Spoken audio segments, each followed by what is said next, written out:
નમસ્કાર વિદ્યાર્થી મિત્રો, આજે આપણે એક એમસીક્યુ સોલ્વ કરવા જઈ રહ્યા છીએ. પ્રથમ ક્રમની પ્રક્રિયાને 90% પૂર્ણ થવા માટે લાગતો સમય લગભગ અર્ધ પ્રક્રિયાના સમયથી ખાલી જગ્યા જેટલો હોય છે. પ્રથમ ક્રમની પ્રક્રિયા છે, આપણને 90% સુધી પૂર્ણ થવા માટે લાગતો સમય અર્ધ પ્રક્રિયા સાથે કેટલા ગણો જોવા મળે છે એના ઉપર આપણે ડિસ્કસ કરવું છે. સૌ પ્રથમ પહેલા તો પ્રથમ વેગનું સંકલિત વેગ સમીકરણ આપણે લખી દઈએ. k is equal to 2.303 divided by t log શરૂઆતની સાંદ્રતા એટલે r0 ત્યાર પછીની સાંદ્રતા એટલે r of t. મિત્રો અહીંયા આપણને t છે અને કરતા કરી દઈએ. 2.303 divided by k log r0 ભાગ્યા r of t. મિત્રો આપણને ખ્યાલ છે કે શરૂઆતની સાંદ્રતા 100% હોય એટલે 2.303 divided by k log કેટલા થશે 100.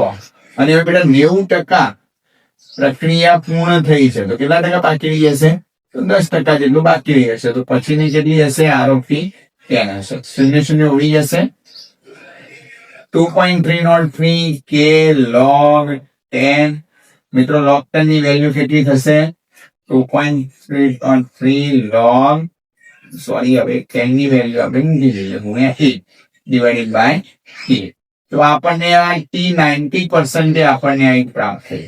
મિત્રો પ્રથમ ક્રમની પ્રક્રિયા છે અર્ધાયુષ્ય સમય એટલે કે t1 half 0.693 ડિવાઇડેડ બાય કેટલા થશે 8. આ બંને સમીકરણ આપણને મળી ગયા. આ પહેલું સમીકરણ, આ બીજું સમીકરણ. બંનેમાં આપણે શું લઈએ છીએ? ગુણોત્તર લઈએ એટલે t90 divided by t1 half is equal to 2.303 divided by k divided by 693 divided by k. કે ઉડી ગયા. આ બંનેનો ભાગાકાર એવરેજ 3.32 એટલે કે સમજો કે પ્રથમ ક્રમની પ્રક્રિયા 90% અને આ t1 half બરાબર બીજી બાજુ લઈએ એટલે